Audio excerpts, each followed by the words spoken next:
Hello, welcome to Self Love Sunday. Thank you so much for joining me today. If it is your first time, welcome to the channel. I hope you do find something valuable in what I shared so far. And if you are coming back after watching a few videos of mine already, I'm so honored and so happy that you chose me as a guide through probably one of the most difficult parts of your life if you are trauma bonded, if you are looking for answers around trauma bond. I have based this channel on my own experiences and how I have recovered and healed from it. So I know how difficult it is. I know how impossible it feels to leave a trauma bond. But let me reassure you that it is possible. That it is possible not only to get out, but also to thrive and be the happiest, most fulfilled version of yourself. Let's dive in. Let's dive in into today's subject, which is how to trust myself again after a toxic relationship.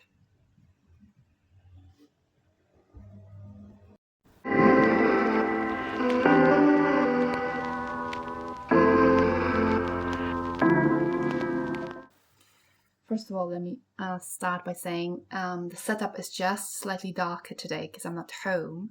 So I do hope that the quality of the video is not affected too much. Yes. Moving on. How to trust myself again after a toxic relationship, or when you're still within one and you're questioning whether you should leave or not.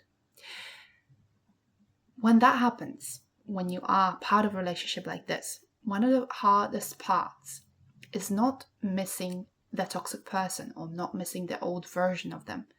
It is missing who you are. It is missing you. You second guess everything.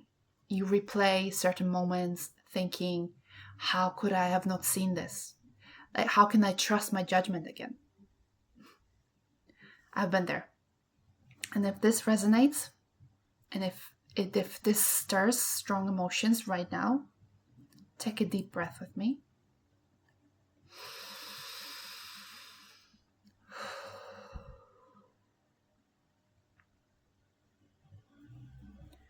My love, you are not broken. You are actually conditioned to doubt yourself. And today I want to help you rebuilding that trust and that sacred relationship between you and you. By the end of this episode, you'll understand why the self-trust was taken in the first place, how to rebuild it, and what it feels like when you finally allow your intuition to speak clearly again. Or perhaps first time in your life. I'll start by discussing with you how toxic relationships break self-trust in the first place. In a healthy relationship, you are allowed to notice what you feel, express it, and be met with understanding. As weird as it might sound for those who have never experienced it. But in a toxic one, that feedback loop, that natural exchange gets broken. When you try to express yourself and say, for example, that what you did hurt me, a lot of the times what you'll hear back is, you're too sensitive, you are trying to hurt me. Basically, the person will try to argue you over your feelings and invalidate them. If you say, I feel uneasy, they will say, oh, you're imagining things. This is just in your imagination. Stop whining, etc. Over time, what happens is you stop trusting your body and emotions and what they're telling you. You outsource the truth, your truth, to their version of reality. And that, my love, is called gaslighting. But it is deeper than lying because it's training your nervous system to mistrust your own perception, and that's very dangerous. So when you leave, You're not just healing from a heartbreak. You are in the need of retraining your internal compass all over again. It is a bit like walking through a funhouse mirror maze. Every reflection is distorted, but then suddenly find yourself in the daylight again, and you don't remember what did you actually look like before the maze. Those motorcycle sounds, let's ignore those.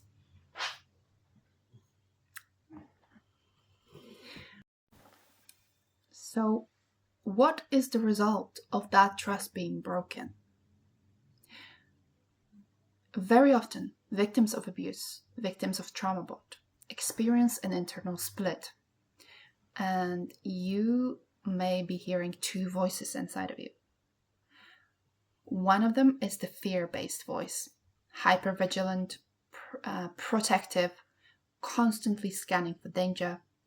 It will say things like, don't get too close. You can't trust anyone. What if I get it wrong again?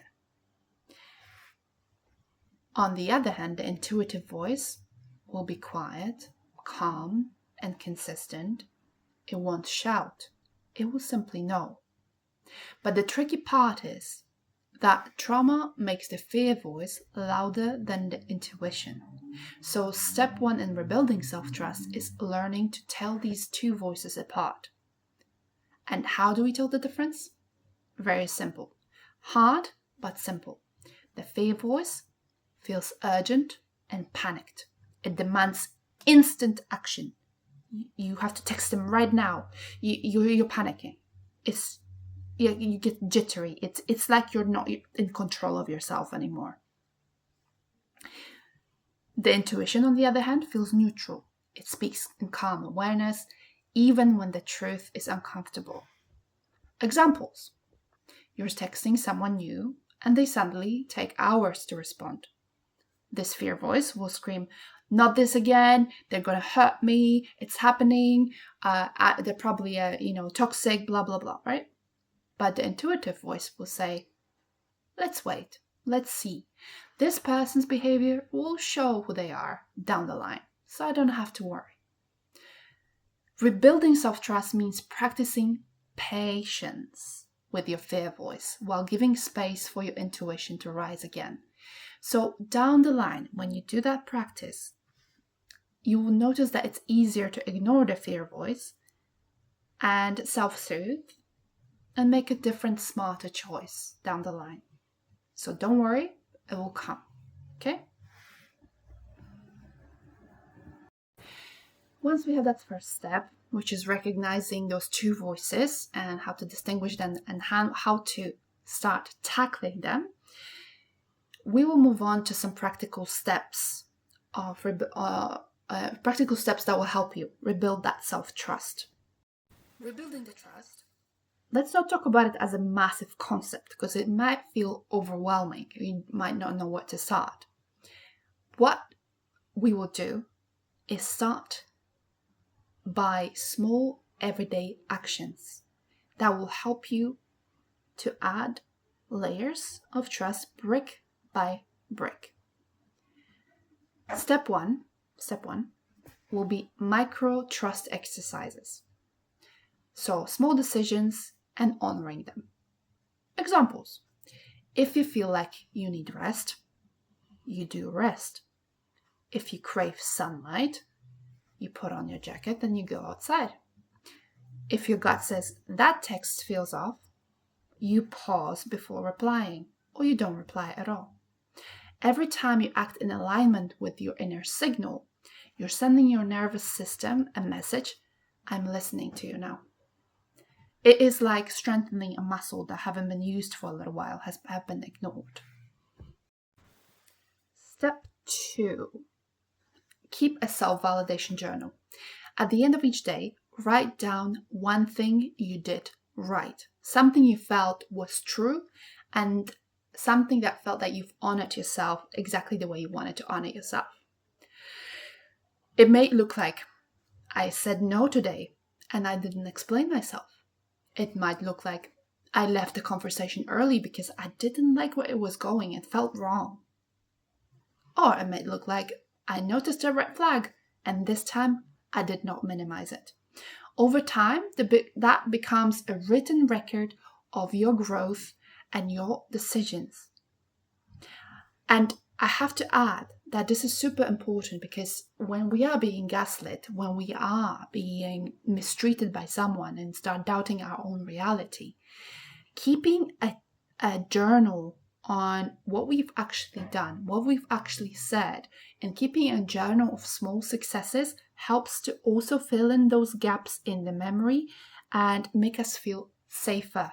It's like a validation. It's like an extra source of validation that our truth is right. Step 3. Heal through safe consistency. Trauma taught your body to expect chaos. Self-trust grows in the opposite direction, consistency. So keep small promises to yourself.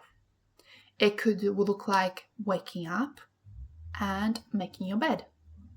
It could like drinking a glass of water with lemon every single morning, first thing. It could look like showing up for your walk or gym, even if you don't feel like it. These tiny steps whisper to your subconscious that you can rely on yourself, and it is powerful over time. Step 4. Practice inner repair, not perfection. Let's get it straight. You will get it wrong sometimes.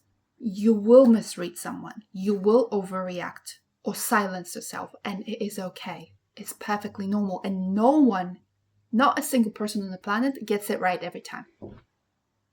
Okay? Like, some people can be genuinely masters of manipulation, and you cannot always tell what someone's intentions are, etc. So don't worry about making a mistake. Don't worry about giving a benefit of the doubt to someone that you're not sure of. No, you don't have to do that. You can still honor yourself, even if down the line you find out, oh, they were not actually that bad. That's okay. The healing comes not from being perfect, but how you repair afterwards, and how patient you are with yourself, how the patience is growing, how the self-love is growing. So when you notice something that you've done, say to yourself, I see what happened, I understand why it happened, and I'll make a different decision, better decision next time. And that's all it is. Step 5. Reconnect with your body. Your intuition speaks through sensations before it actually reaches a thought. So when something is right, your body feels open, the chest feels soft, the breath feels steady. When something is off, we may feel the tightness in the chest, shallow breathing, tightness in the stomach.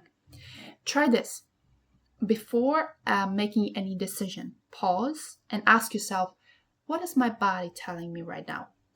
At the beginning, it might be a little bit tricky to hear it, because obviously it's been a while since you've been listening to your body, but with practice, your body will start to answer. And I want to add a bonus point there about the body.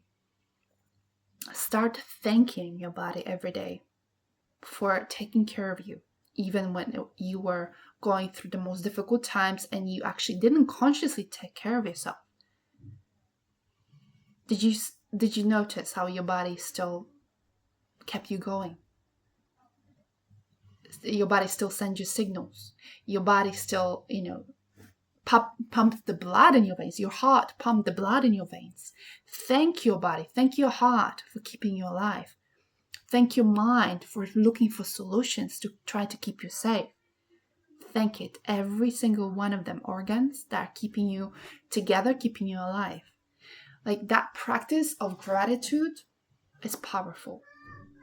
And I do it myself, and it touches my soul. It touches me to the point of tears very often. With those practices in mind, I hope you have some basic understanding and basic tools on how the trust gets broken in the first place, how to recognize what speaks from the what in you speaks from the place of fear and what speaks from the place of wisdom and intuition, and then how to rebuild that trust step by step by making everyday small decisions for your benefit. Rebuilding self-trust after toxic relationship isn't about becoming fearless. It is about becoming faithful to your own truth. The person you were before didn't ignore red flags. You were just doing the best that you could with the knowledge that you had at the time. You were surviving. So now you have to learn to survive differently through awareness, but not through adaptation to someone else's perception. When you trust yourself, you no longer need to control everything around you. You know whatever it comes, you can handle it because you've got you. You've got your body. You've got your wingman. Your body is your wingman, you know. So you're never alone. You've got you. At the end now, let's take a deep breath together. You can use it as a bit of a meditation. And what you do is breathe in the trust. So breathe in for trust. And you breathe out the fear. I receive trust. I release fear. You can use it in the moments, for example, when you're feeling overwhelmed, when you're about to text that toxic person, when you're about to text maybe a new, potentially healthy partner, but you're panicking. Breathe for trust. Breathe out for fear. You can also use a bit of a mantra, if that's helpful. I trust myself to see clearly. I am safe in my own wisdom. And that's, I think, everything for today. I think that's where I'm going to leave it. Thank you for spending Self-Love Sunday with me. I hope you got something useful out of this. Next week, what we will do is dive into a difference between healthy connection and the trauma chemistry. So you can determine when the healthy relationship comes along, you'll know what to look for, how to recognize it. I would also like to explore the following week the subject of how to stop attracting the same person but in a different body. So I hope this is quite exciting that those two subjects are coming. Let me know in the comments as well, what would you like me to talk about? Maybe there's some bits and aspects of healing from trauma and how to transform your experience into something higher and bigger. If there is any subject around that you'd like me to talk about my perspective, let me know. I'd love to hear from you. Thank you again. Have a wonderful rest of the day and the week, and I will see you in 1 week time.